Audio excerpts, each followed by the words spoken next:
mengukuhkan Dewan Pengurus Minang Diaspora Network Global masa jabatan 2023-2028 berdasarkan keputusan musyawarah pembina dan anggota tanggal 24 November 2023. Saya percaya bahwa Bapak, Ibu, Saudara akan mampu melaksanakan tugas dengan sebaik-baiknya sesuai tanggung jawab yang diberikan dalam rangka mewujudkan visi dan misi Minang Diaspora Network Global.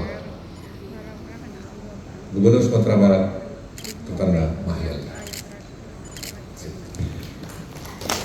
Berkenan selanjutnya kepada Bapak untuk berfoto bersama.